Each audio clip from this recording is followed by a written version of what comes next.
fresh protests erupted in Hampshire last night after an alleged secret plot to move asylum seekers into brand new flats was revealed.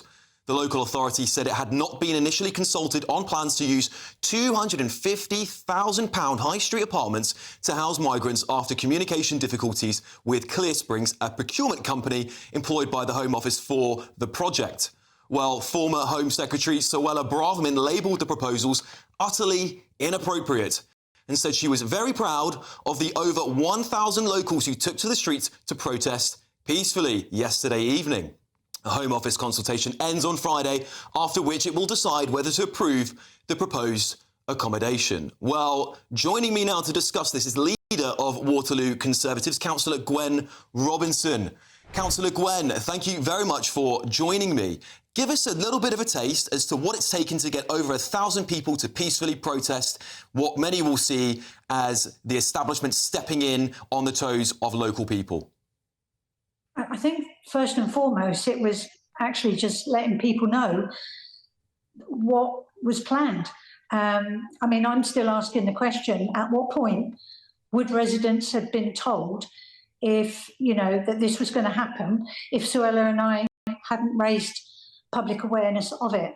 And to be honest, Alex, channels such as yours, GBNews, you know, keep people really up to speed with what's going on across the country.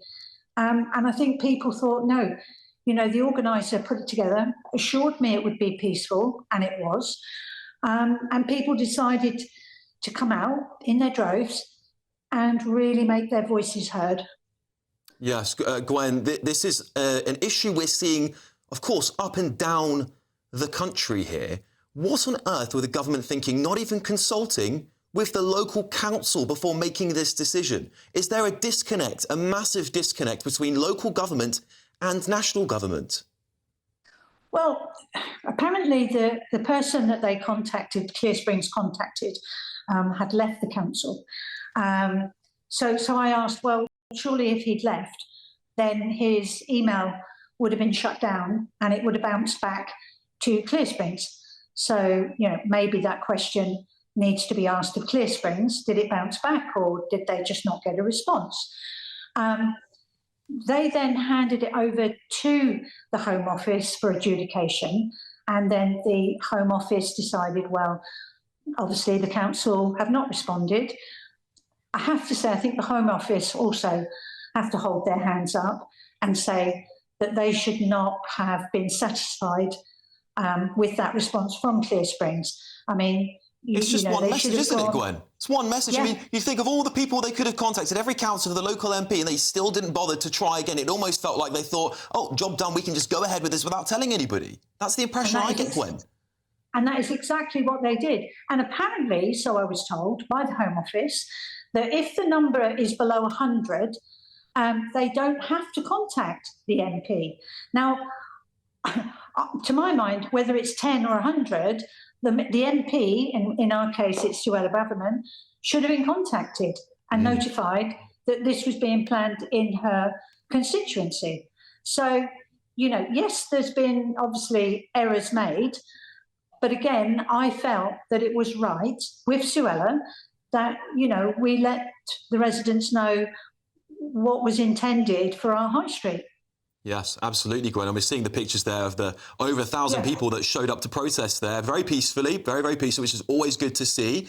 What do you think this protest will have any impact on the government's decision? Because at the end of the day, the government are going to have to look at other towns now where these migrants maybe moved somewhere else.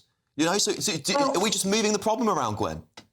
Well, I have been given the chance as a ward councillor to add to the consultation. I've spent a long time and I put my deputation together and I put it forward. And I have acknowledged that there is pressure, but I've also said that surely the priority should be choosing locations that are more suitable. You know, going in, you know, dropping 35 people into the middle of Waterlooville town centre, that is not a suitable location. You know, these people, they'll come, you know, they're not able to work because they don't have the right to work or anything like that. what are these people going to do? They are going to hang around the town centre, and I can only see that that will have an incredibly negative impact on all the hard work that the regeneration team at Havant Borough Council have put into the town centre. It was in decline, and then in 23 we decided to get some investment, and then we had a private company come in as well. So it is on the up. I can only see that this is going to drag it back down again. Yes, and Gwen, of course, Waterlooville won't be the only town across the country experiencing this at the moment. It's disgraceful that £250,000 flats, brand new flats, are being given away to people who've barely been in the country, let alone the fact that the government weren't communicating very well with you, at least. What would you like to see change, at least for those other parts of the country that might be experiencing similar things? What does the government need to do if they're at least going to get something sorted on this very, very critical issue? Right, this issue is going to go on for years. We know that. We've been told that. We know that. Now, you could say that isn't it about time that all parties work together on this? Because this was an issue, for the Conservative government. It's an issue now. It will be an issue in 29 for whoever comes in then. So, but unfortunately, because all the parties have a very different view on how this should be handled. So, for example, the Conservatives had their Rwanda scheme. They believe that we do need to deport them. And talking to a lot of people, they actually agree with that. I think Reform believe the same. But of course, then you've got the Labour and the Lib Dems, probably Greens, I don't know, not quite so much on them. Their thing is, well, let's smash the gangs. Well, we can't smash drug gangs. So, and we've been trying that for decades, haven't we? Yeah. So how on earth are we going to, smash these gangs? They're organised, they're organised gangs. As one falls, another one will pop up. Exactly. So, it's a billion dollar industry, Gwen. They're just going to keep on. That's my opinion. They're just going to keep on coming. Yes, they will. What would you like to see improve about the way that government communicate with councils on this? Because, in my opinion, one of the biggest problems we've had here is that you lot didn't even know about it. You weren't even informed, or at least the attempts to communicate with you were abysmal. They really were. They really were bad. I mean, Clear Springs, I'm told, one of their tricks is, they say they've tried to make contact. Now, they tried to make contact with somebody in procurement. Now, I know their role is to procure for the Home Office. So I found that a little bit lame. We'll go to procurement. I mean, I do agree with our chief exec that on something as important as this, they should have actually contacted the chief exec or the executive head for housing. Now, those two people one of those should have been contacted. So I think the Home Office need to seriously look at Clear Springs, maybe Serco, and I know there's another group that they use. So I think they need to take some responsibility here.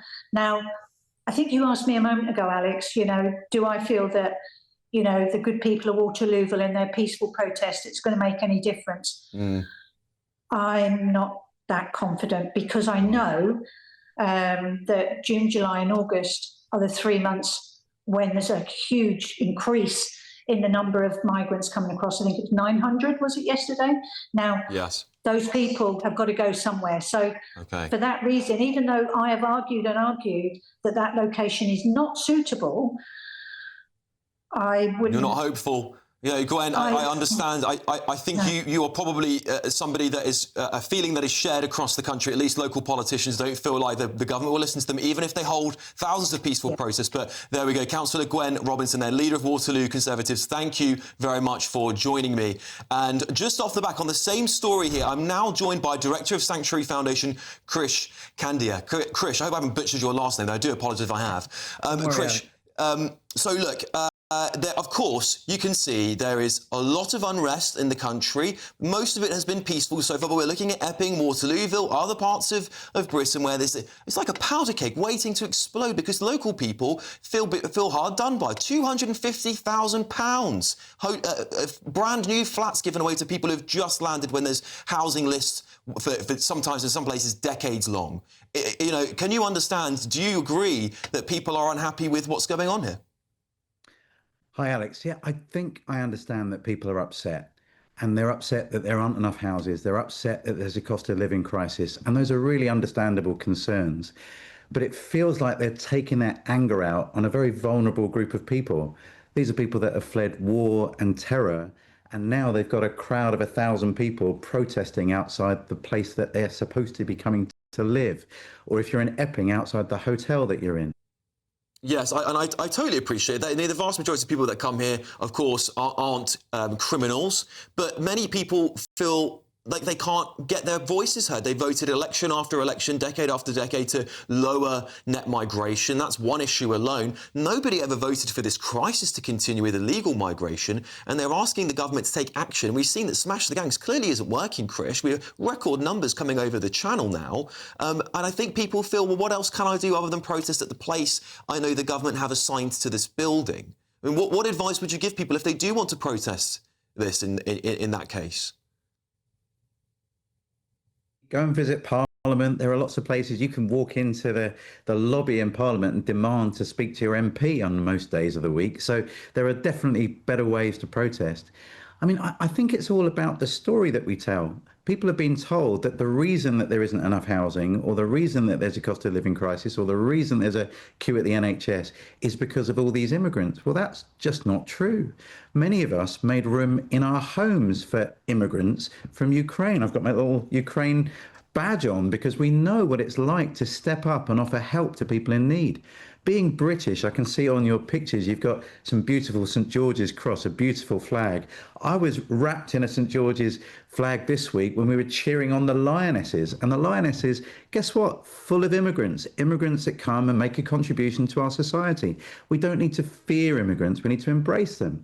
But I think when we separate the issue here onto... that the problems is all due to immigration. I think that's really unhelpful. But Chris, when we look at the illegal migration problem, we look at this problem that has just gone on and on and on, is getting worse and worse, and government after government has told us they're going to solve it. And now what's happening is, in some cases, there are dangerous people going into those local areas. Of course, I believe they should protest in their local areas because it's a local issue. What the left do is they organise national protests, they ship and bus people around the country and then block Parliament and places like that. And those are completely ineffective because politicians don't listen. But when it happens in your hometown, these aren't organised right-wingers. These are just local people who've had enough and said, not in my turf.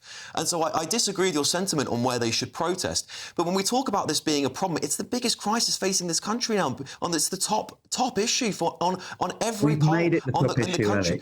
But regardless of whether it's being made that, it's what people feel. And I think the sentiment here, Krish, is that people at home just don't feel like anybody is listening to them. When the Prime Minister sometimes gets up on his podium, he's called them far right before for simply having an opinion on illegal migration. And I think that perhaps the rhetoric has boiled over on people. Do we hold politicians responsible for this? Look, I think there's a lot of people that are to blame for this, but illegal migration, as you call it, or asylum seeking, as I call it, is just 4% of net migration. So we're focusing all our attention on a very small group of people, and we're blaming them for all the problems in our society. And that's why you get 1,000 people out on the street. Look, I want to solve the problems that they actually have, which is let's get better housing, let's get jobs going. Don't blame the immigrants. We can be a nation of neighbours. Look, one of my favourite and most British characters is Paddington Bear.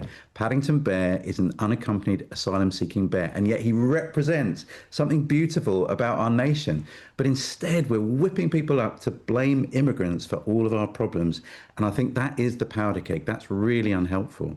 Yeah, Krish, thank you for joining me, by the way. I do feel that when we look at the amount of people, we've got record numbers today. 700,000 people we found out the other year came in 22-23.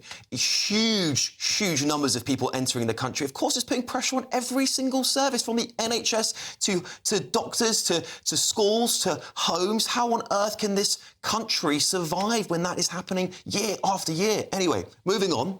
The government has said the government is reducing expensive hotel use as part of a complete overhaul of the asylum system, from over 400 asylum hotels open in the summer 2023, costing almost 9 million a day. There are now less than 210 of them, and we want them all closed by the end of this Parliament. We will continue to work closely with the police and community partners across the country and discuss any concerns they have. Of course, the security of the local communities within which hotels are located will always be our first priority.